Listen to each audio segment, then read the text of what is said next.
All right, guys, we are back with our last session with the Matic Network. We have with us. Are you guys able to hear me? I just want to check once. Can you hit a thumbs up? Okay, awesome.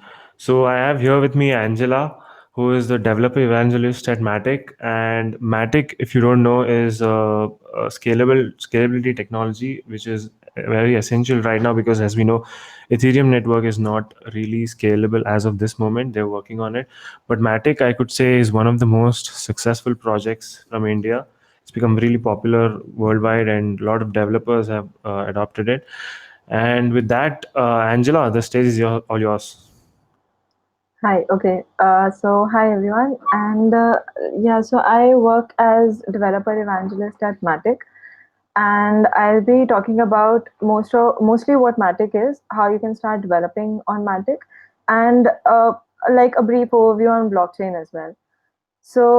Like a brief on assumptions that I'd be having about the audience here is that you are pretty familiar with the concept of blockchain. You may or may not have developer experience, but you're familiar with blockchain and Ethereum in general. And if you're not, I'll pause in between if you have any questions regarding these concepts. Like we can pause and I can cater to questions if that is required. So, what this talk is about? This talk is mostly about why exactly Matic came into being, what is Matic, and advantages of Matic over other solutions that there are. And then moving over, I would also talk about development, dApp development, like basics of dApp development, and where exactly would you be needing blockchain in your application. And then I'll be moving ahead with building with Matic, where I'll be introducing a few toolings and some support that we provide out of the box. And then towards the end, I'll also be sharing links to certain guides and documentations that will help you in your journey on building on Matic. So talking about why exactly Matic. So this is mostly about so in the first place, why did we need a layer 2 scaling solution? So, some of the biggest barriers in blockchain adoption are the slow transaction confirmations, the high transaction fees, and because of these two, there's a very poor user experience in the end. So, this is most when I say layer one, it means the user experience or the people who are interacting with Ethereum directly. That is what I call layer one. And when we talk about layer two is something that is built on top of layer one. So anything that is child to Ethereum is called layer 2. And essentially, Matic is a layer 2 solution, which is that it is a sidechain. So talking about what is Matic, Matic is a scaling solution, which means that so one of the shortcomings of Ethereum, like I mentioned here, is that it has slow transaction confirmation. And currently, there are the transactions that are currently happening on Ethereum are not even one fourth of what Visa, Mastercard, or all of these other centralized solutions cater to. So once it scales to that amount of transactions, that is where we expect the network to clog, because this is what we have seen in the case of CryptoKitties and in other instances as well. So Matic is a solution. It aims to provide a higher scalability for Ethereum specifically, and the way it provides it is by being a sidechain. Now, when I say it is a sidechain, it is basically a separate blockchain from Ethereum, but it is connected to Ethereum in some way. Now, that way is called Plasma. When I say Plasma, that is just a framework of building sidechains. So, by definition, Matic is a Plasma sidechain that aims to bring scalability to Ethereum. And so in the flowchart as well, the way it is mentioned that there's layer one. By layer one, I mean that's Ethereum. And then there's a public permissionless validation layer, which is essentially Matic. And these are the three components of Matic that we provide. So this flowchart actually pretty nicely describes how Matic is connected to layer one. That is the public checkpointing layer. Now, don't think of it like a layer. Think of it like uh, now there has to be some way the sidechain communicates to main chain, which layer two communicates to layer one. Now, the way it communicates is by sending checkpoints to layer one. Now, these checkpoints are just batched transactions. Now consider all of these transactions that are happening on Matic right now, and there is a mechanism that batches these transactions. Now batches the transactions that have happened in the last 5 minutes or last 10 minutes, and then sends a proof of the transaction on main chain. This just means that if anyone, so if there is any fraud transaction on sidechain, you can always challenge that proof that has been sent to main chain. So this is what actually brings security to Matic network. Now, what does Matic offer? So, in terms of scalability, it offers 4 to 10,000 transactions on the sidechain per block. Then there is 1 second block times, which means that your transaction can be confirmed every second, and the checkpoints are happening every 5 to 10 minutes. Now, the low entry barrier for developers and the focus on user experience is what I'll be talking about next. Like, how does Matic provide that? So there are certain technical advantages that Matic has over the other solutions that are there and over Ethereum as well.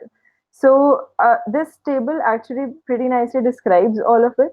In terms of transaction cost, it is way lower than what Ethereum has, and actually Ethereum has much higher than what is mentioned in this table right now.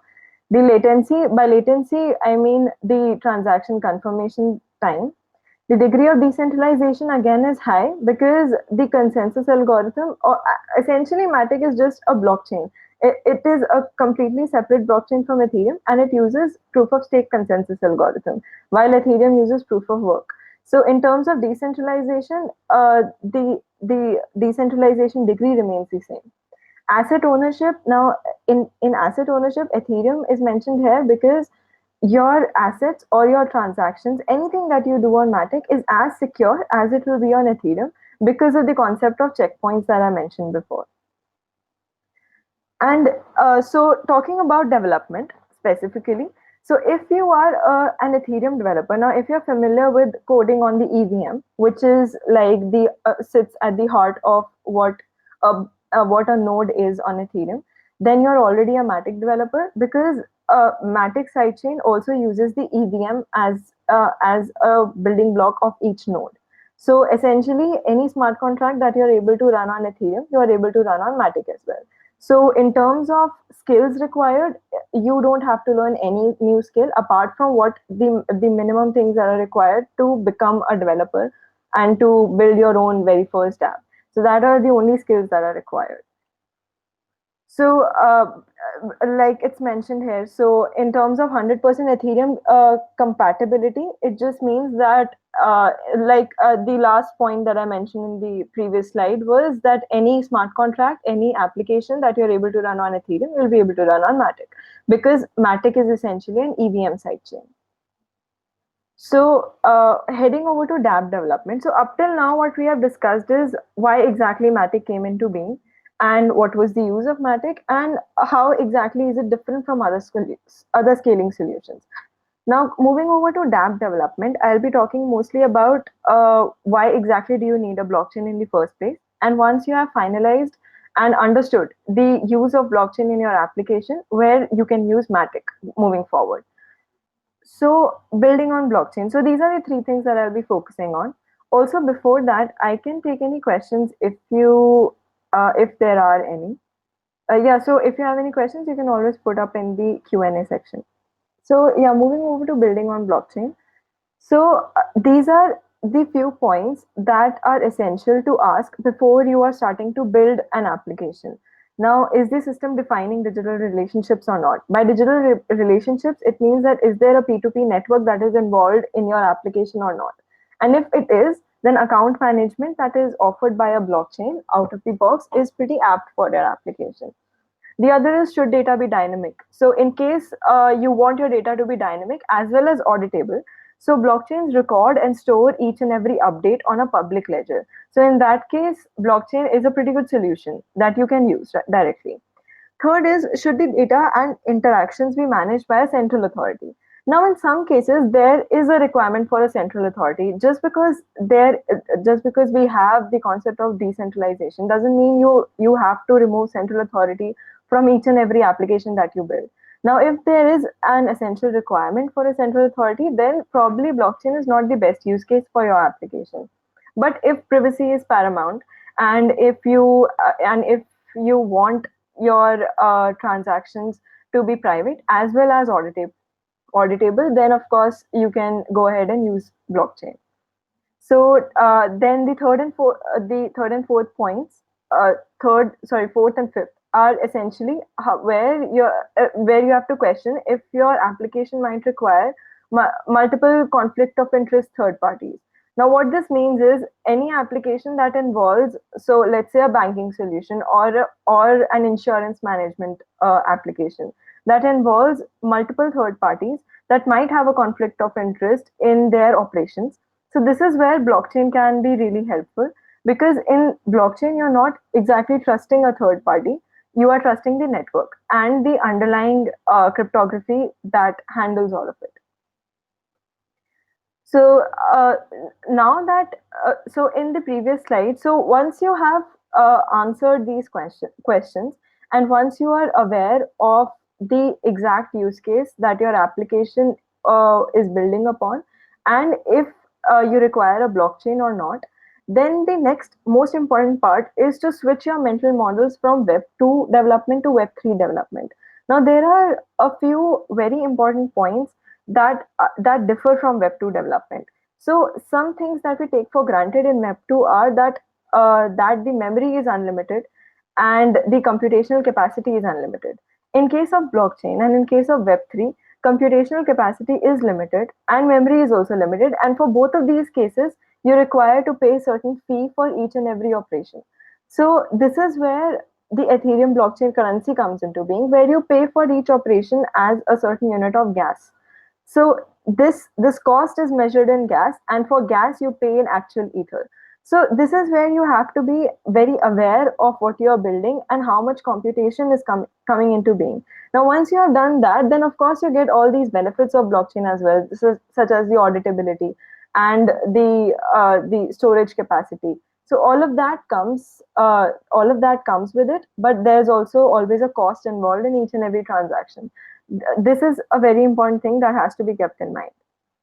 For example, you cannot actually run a machine learning model on top of blockchain. You have to be aware and you have to understand where exactly to run your machine learning training algorithm. That is just one example. So up till now, what we had discussed in the last two slides was that if blockchain is right, and if it is, then how exactly to switch your mental models to the Web3 development. Now, once you have understood the importance of blockchain in your application, next is to be aware of the tools that you have. Now, in terms of tools, when you are familiar with the toolings and when you're familiar with the minimum skills that are required to start developing, that is when Matic comes into picture, where you can actually understand what are the tools that are available for you as a developer to start building on Matic or on Ethereum. Now, whenever I mention Matic, you can also consider it as Ethereum directly, because you can always switch over to Matic if you want higher scalability and better user experience. So this this is like a brief development overview. Now these are the four minimum skills that are required, I would say. Now, in terms of skills and in terms of languages, the minimum that is required is JavaScript and Solidity. The third and fourth are frameworks that help in your development journey. So one is Truffle and the other is Ganache. Truffle is essentially just a framework to start writing your smart contracts and testing those smart contracts. And fourth, Ganache is just used to spin up your own blockchain in your very own PC, so that you don't have to interact with an actual blockchain while you are testing and building stuff. Now, there are two ways in which you can interact with Matic. So one is if you build a new dApp, and other is if you already have a dApp. And if you are starting to build a new dApp, then you can directly deploy your smart contracts on Matic chain, like I mentioned, since Matic is EVM compatible. Now, whenever I say EVM compatible, it just means, so basically, what is an EVM? EVM is essentially just a software that is run on each and every node that comprises the Ethereum network. Now, if your dApp runs on Ethereum, which means that it is EVM compatible and each and every node is validating your transactions on Ethereum, it is valid on Matic as well. So you can take all your smart contracts and code and deploy directly on Matic. The difference you'll see is, of course, in the transaction speed.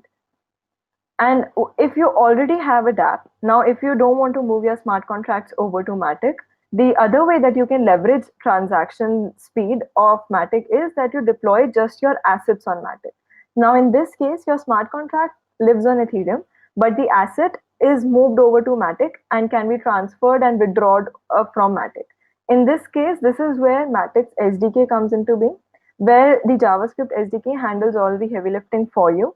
So essentially it is just a single function call to deposit your asset, to transfer your asset amongst different accounts on Matic, and then to withdraw from Matic.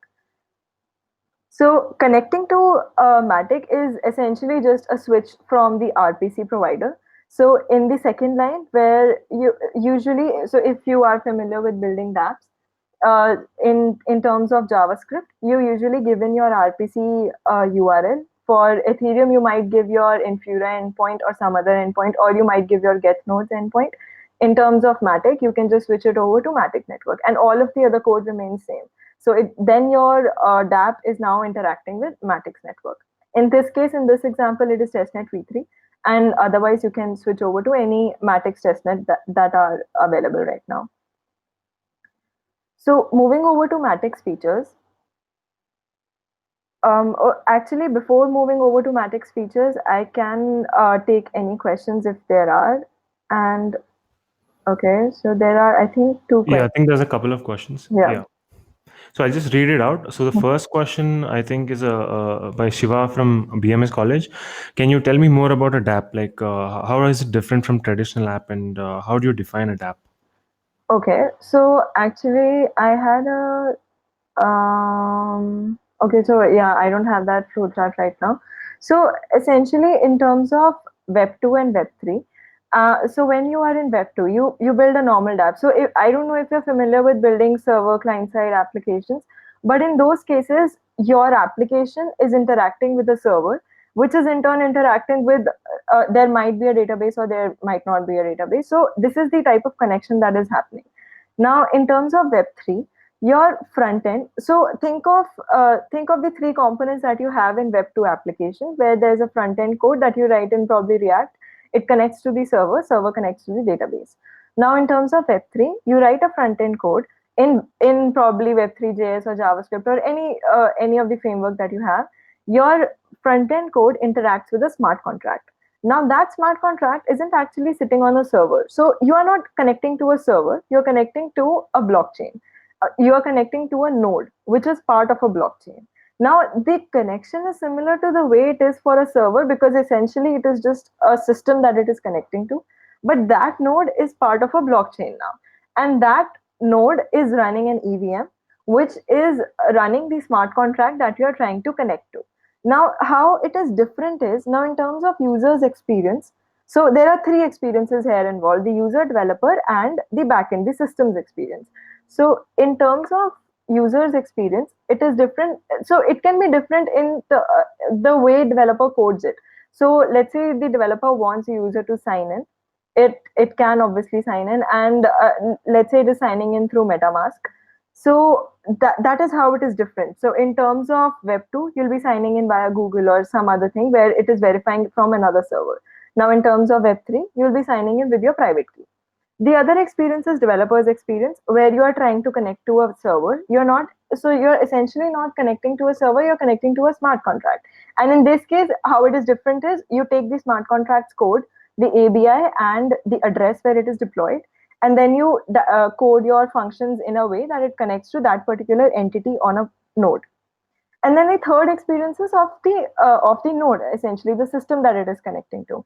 So now in terms of a server knows what requests to listen to. So in terms of a REST API, let's say, and then it provides you with that data. So it connects to a database and it returns you that data. But in terms of EVM, let's say, that server or that node is just aware of the smart contract that it has.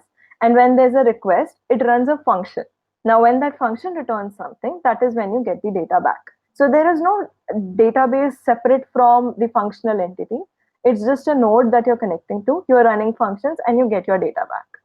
So this is essentially how it is different from Web3. And then there is obviously these 4 points that I've written here. this is something that the developer has to keep in mind before coding up something. I hope that answers the question. Yeah, that was really nicely put, Angela. Mhm. So, okay, we have one more question from Abhay. Mhm. Are we using blockchain sharding and Apache Kafka or something like DPDK to increase the transactions per second? No, actually, the simplest we are doing the simplest thing here, that we are using proof of stake algorithm. So this is a Tendermint based algorithm. I'm sorry, consensus algorithm. So this is Tendermint had open sourced this particular consensus algorithm long time back for Cosmos. So this is essentially, so there are minor changes that Matic did to suit their own chain. So essentially, the change is that the consensus algorithm is that of proof of stake. So there are validators that are validating the transactions, and this is what is bringing in speed. And security, like I said, is because of checkpoints. Okay, so we have a comment also from Steve, which I think is interesting. I love the clarity that Angela is employing here. Blockchain adoption is dependent on specificity, visibility, but too often those who don't understand this point never get off the hype train towards the solution station. That is That's a good actually point, very Steve. true. Yeah, yeah, yeah. So Yeah. before getting on that hype train, it is actually very essential to understand that to understand if blockchain is required or not. So most of the times in applications that I have seen, blockchain isn't even required, and even then it is used.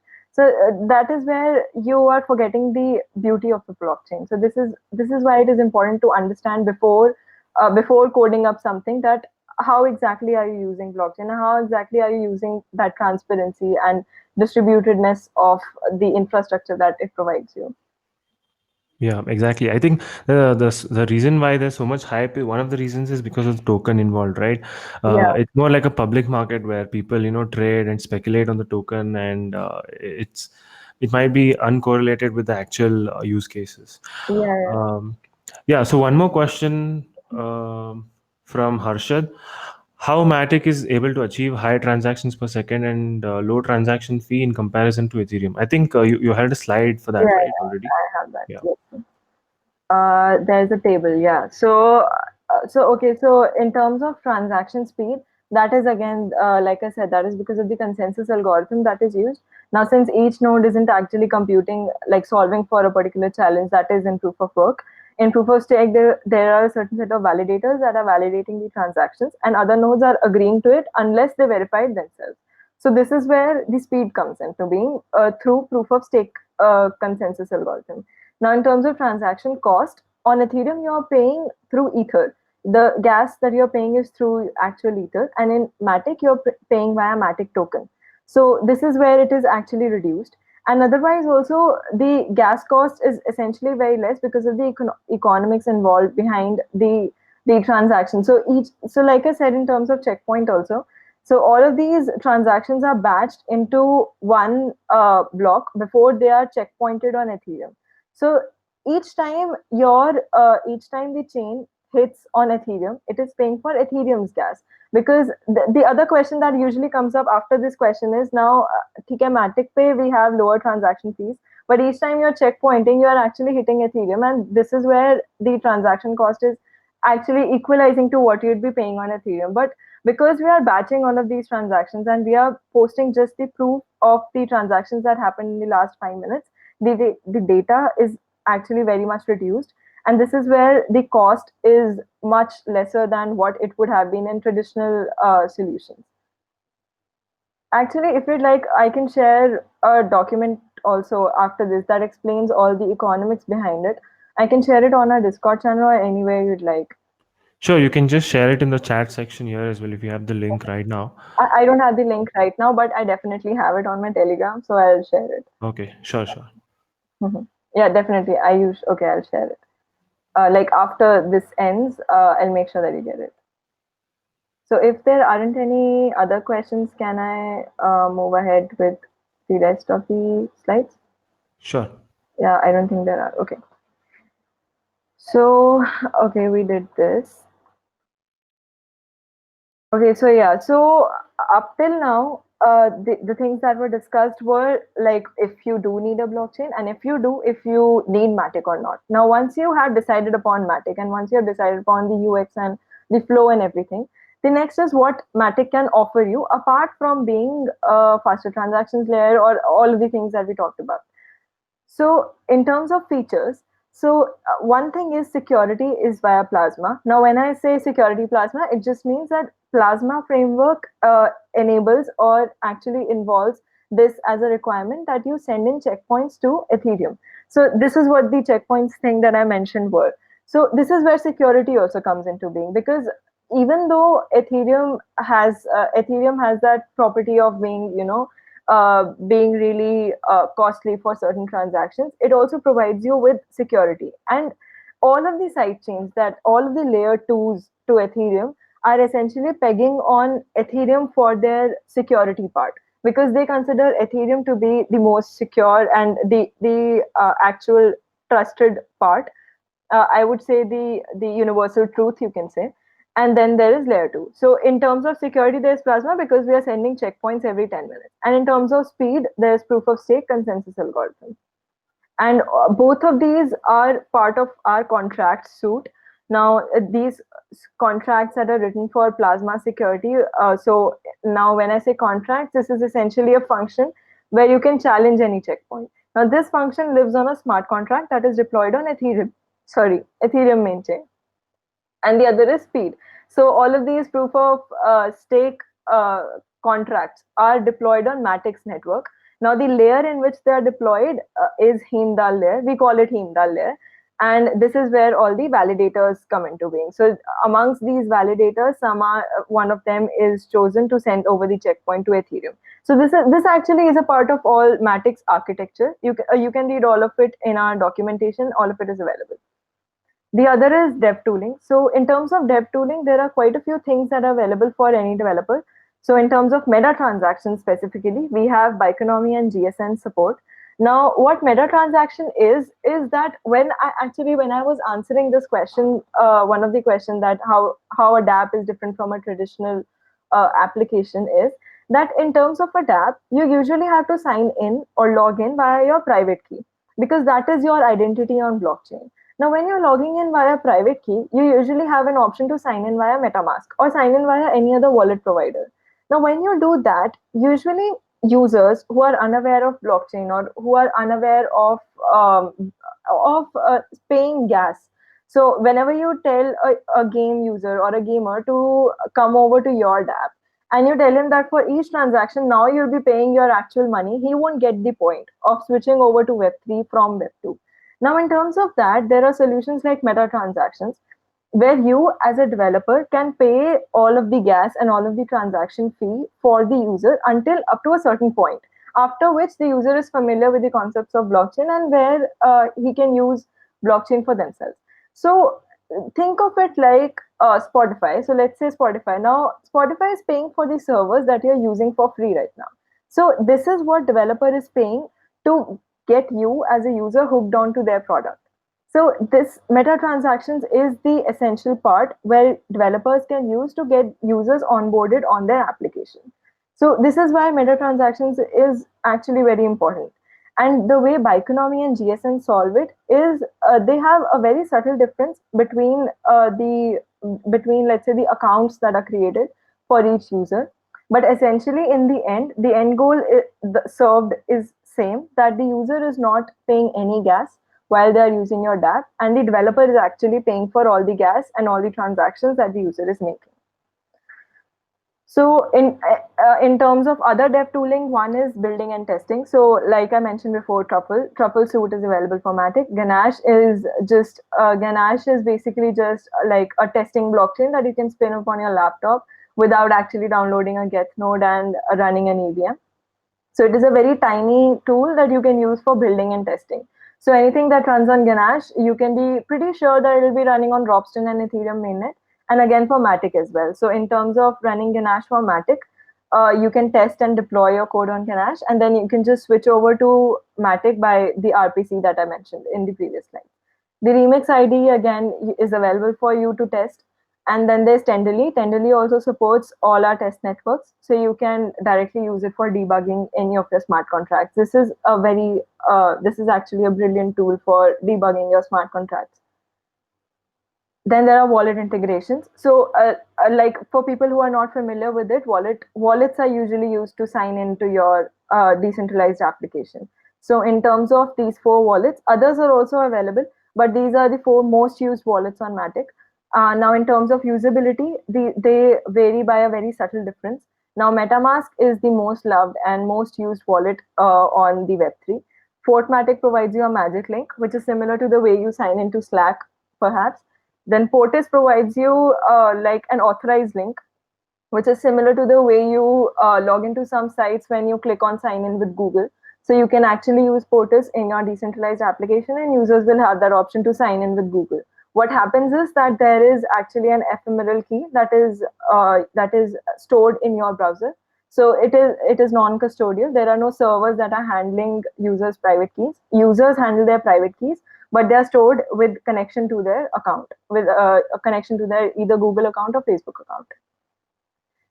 Next is oracles. So again, like a brief on oracles is that usually in applications you want some data from Web2, let's say.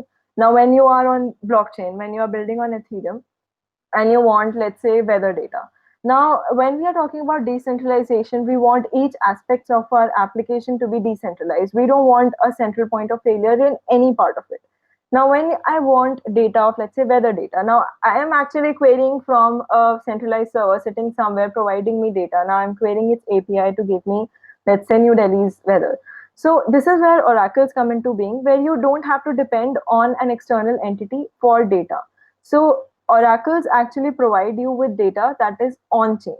Now, when I say on chain, you are not actually trusting oracles the way you're trusting a server, but you are trusting the oracle's network to provide you with the data that is decentralized, and there is no central point of failure in between, and you can actually query for anything that you'd like. So in terms of these oracles, all of these oracles are available on Matic, and you can use directly on your application.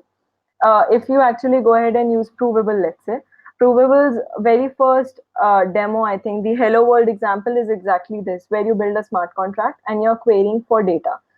Another example of querying for data would be if you want the conversion price of dollar to rupee, or let's say dollar to Bitcoin. So these variables, so this data is something that you cannot actually trust a server to give you. This is where oracles come into picture, and this is why they are so important for decentralized applications. So these addition one of the toolings that we also provide is Moebit. I think you might have heard in the previous talks as well. So Moebit is a decentralized storage solution that is available on Matic. BlockVigil is essentially a developer tool. Uh, this is a developer tool, but otherwise it's a very specific to Web2 developers tool, where you are interacting with the blockchain, but you are unaware of EVM or Solidity code or contracts or anything. You are interacting with the blockchain using the familiar REST APIs that the Web2 developers are usually familiar with. Anchor is a node setup tooling, I would say. So if you have to set up your own Matic's full node, let's say, so you can use Anchor's deployment documentation, and you can set up your own Matic's full node. So in terms of development and in terms of testing, setting up your own full node is actually takes up a bit of your infrastructure, but it provides you with a trusted way and a trusted interaction point for your applications. So up till now, all of the parts that I have touched upon were that what exactly is Matic and what exactly is blockchain, and why did we need Matic in the first place, and then do we really need a blockchain in our application or not? And once we need it, so how do we go ahead and start building it? And once we are start building it, what are the tools available to us to actually enhance users experience or build better applications? So up till now, I hope that the flow was clear. So going ahead, so if you are actually now decided and you have decided to start building on Matic, you can go ahead and view our documentation, which is available on docs.matic.network. So this was recently rebuilt, and all of it. So whatever I talked about is actually available in our documentation, Matic's architecture and importance, and there are a few tutorials as well for you to get started with Truffle or Ganache or all of the tools that I talked about. So, yeah, so actually, I have some time for questions if there are any, and if not, I can just finish it off by like this is the last slide, essentially, not the last, this is the second last slide. So, these are the current applications that are running on Matic's different test networks. Now that we have our mainnet also, so all of these applications will be moving over to mainnet. So some of the very big names right now are the Decentraland application and Battle Racers, and then there's like Trail Rush, Trade Stars. All of these are doing pretty well, and you can actually see their transactions history and the statistics that they have on DApp Radar or any other DApp.ts, any other website that provides statistics for DApps and applications in general.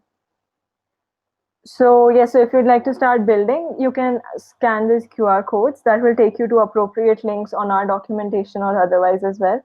So one is for if you're new to blockchain programming, another if you already have a DApp, you're familiar with blockchain, Ethereum, and application development, and now you'd like to start building on Matic. So I guess I'm done with my presentation. So if there are any questions, I can take them up now. Cool. Thanks so much, Angela. I think there's one question from Harshad. You had mentioned oracles are used for example, like in exchange conversion. How do we trust an oracle, and is it verified by an entity?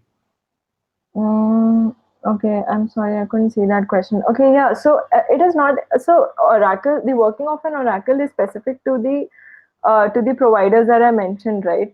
So there are very subtle differences. So Provable has a smart contract that so when there's a smart contract, all of the chain that it is deployed on, all of the nodes are validating each and every transaction that is happening. Otherwise, also, so to answer your question, there is no specific third party entity that is verifying. All of the nodes that are part of the network are verifying. So this is where we trust the network and not just a single entity that provides you with the data. Yep. So there's one more question. Could you please explain how exactly a newbie in Ethereum is supposed to use Matic? Okay. So for a newbie, I would suggest that, so like I mentioned, so getting started with Matic is no different from getting started with Ethereum. So you can go ahead and get yourself familiar with these tools. Not with Truffle, Ganache, all of these, the building blocks of Ethereum. You can get yourself familiar with that. What exactly is an EVM? You can start understanding that, and then once you're familiar with building a DApp, you are actually halfway there of building on top of Matic. So once you have your DApp, you can just deploy it on Matic, and you can start using it as a faster transactions layer. Otherwise, also if you'd like some specific resources, you can head over to our documentation. There's a basics tab on top. You can use that, and there is a step-by-step guide to getting yourself familiar with MetaMask, Remix, Truffle, all of that. And then there's a separate tutorial for you to build your own decentralized Airbnb on top of Matic. So all of this is available on our documentation, and these are the QR codes as well. So you can scan the first one. So it'll take you to the relevant links and all the relevant guides that will help you in starting to build on Matic. Awesome. So there's one more question. Could you explain a bit about Matic staking starting tomorrow? Okay, so Matix, the game that we had, the Counter Stake game had already started. So there were three phases to it. All of those three have ended. I might be off by a few numbers because I wasn't very actively in the team that was handling all of the operations.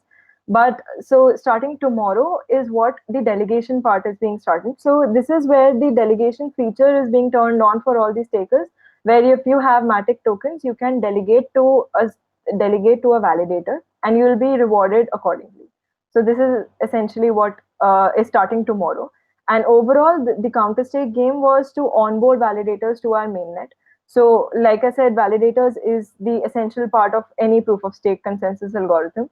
And when I say validator, they are essentially just validating. So they are verifying each of the transactions that are happening on the chain, and then they are batching it. By batching it, you can think of it like putting it in a block and then posting that block's proof on Ethereum main chain. So this is the work of a validator. And to become a validator, you can still participate. You have to run your own full node and you have to stake some of your Matic tokens. And other people who don't have enough Matic tokens in high quantity, they can stake to you as a bigger validator. So when they're staking to you, they are delegating it to you. And once they're delegated, so any reward that you earn as a good validator, and if you're not slashed for any misbehavior, so that reward is distributed to your delegators as well. So everyone wins in this case. So this is essentially what is starting tomorrow. Okay, awesome. Um, This question. So, how do I verify if a validator is good? So, you don't have to verify actually, no node is verifying. So, the checkpoints that are going, so like I mentioned, there is the one responsibility of a validator is to send a checkpoint. Now, if and when someone challenges a checkpoint of a validator, that is, and if the challenge turns out to be true, and if the validator turns out to be fraud, so that is when you know that this validator was fraud and he is slashed for a certain amount and the challenger is rewarded with a certain amount. So this is how you'd know. So this challenge mechanism is what ensures that validators are behaving properly.